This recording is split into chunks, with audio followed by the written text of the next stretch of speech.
Justin Bieber did an interview with Zane Lowe on Apple Music, right? And this Zane Lowe guy, he gets all the juice. Always. Whoever you are, Zane, Mr. Lowe, you are really doing this job a favor. Okay? I mean, this show a favor. It's not just this job, it's a lifestyle. Okay, guys, so there's so much going on in this interview. It reminds me of Renee Zellweger at the fucking Oscars. You know the speech. If you watch the show, you know the speech, all right? Reckless. But listen, it's just a little, it's a little scattered, little all over the place. And his body language in the interview is also very, you know, like hunched over, arms crossed, not making eye talk. Make those eyes talk, baby. So his head is down. He doesn't like open his mouth when he speaks. It's like he's struggling a lot. And when he does speak, he is so hoarse. I can't believe nobody gave this man a cough drop. He's literally croaking. Like, and he's very vulnerable during this interview. And I'm like going back and forth with like, oh, well, Justin, you did this to yourself. Or like, oh, he's just a kid. It's a roller coaster. It's a roller coaster that I put myself on. And like, where was his vulnerability during the docuseries on the YouTube? You know, like, Zane, you are the new Oprah because you're getting it out of all of the stars.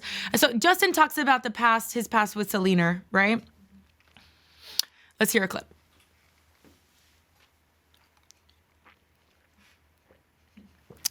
How was your weekend? Good? You're still hurt. I think I was just hurt from my... I had to clean. It was terrible. previous relationship. I think I still was dealing with a lot of... After I cleaned, Jason made it dirty. It was terrible. Oh, to pick up laundry, and then when he gets into bed, he throws... forgiveness and all that sort of stuff, so... To be honest, I don't... the sock onto the bedroom floor, and I looked at him and I was like, you know, like the slow Chucky or the Giannina. Oh, to clean the whole fucking kitchen, to sweep the I think whole... I even knew what I was really struggling with at the time. I don't think I knew I was... It was awful. Anyway. You heard him.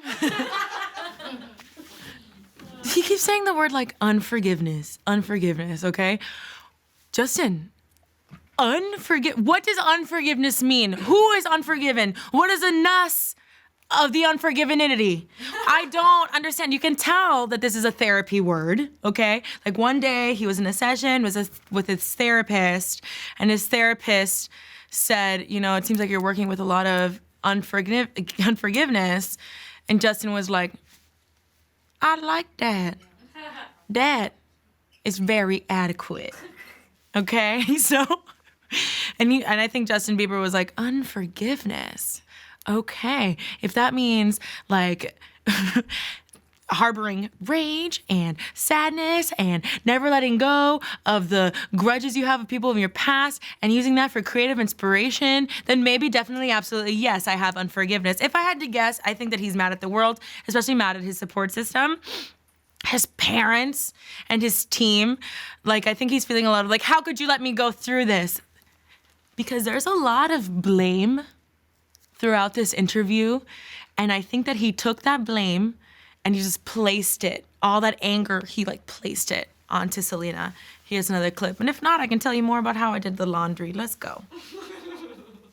I hurt her, she hurt me. And then before tour... Just let it. If anything, there's more room for me to talk.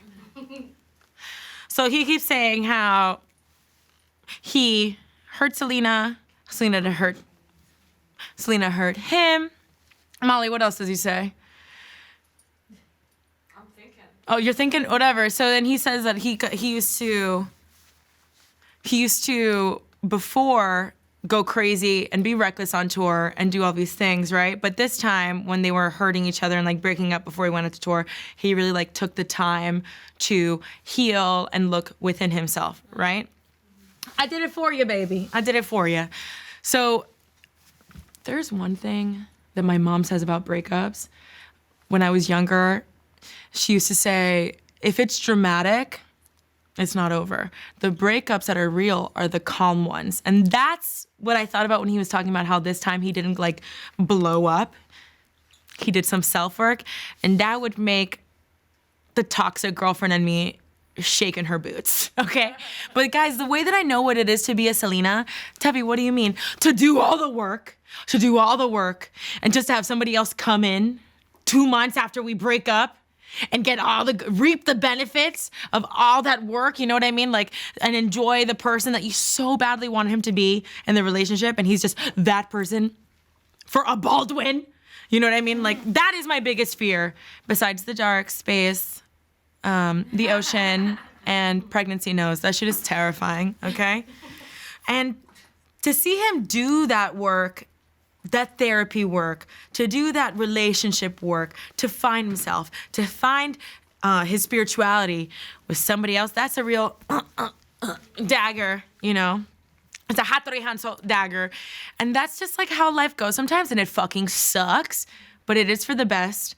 Like, clearly he has issues. I think he'll always have issues, or he'll always be working through these issues because they seem very, very deep, okay?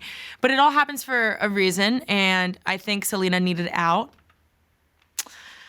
My prompter's out, so I'm just gonna talk to you for a second. Guys, oh, well, I mean, I know what I'm talking about. Like, Selena needed out, and they were both toxic for each other, and it wasn't gonna end well for either of them. And sometimes you go through relationships where, like, for example, every time I watch the Titanic, I'm like, this time the Titanic won't hit the iceberg. Or when I watch Selena, I'm like, this time she's not gonna die, you know? And sometimes you start relationships and you're like, maybe this time, but it always ends the same. They've never ended in bliss, you know? So then he talks about how he had to, after the breakup, whatever, deep dive into his faith. And that's when he lost me, so. That's my show. It's live weekdays at 12:30 p.m.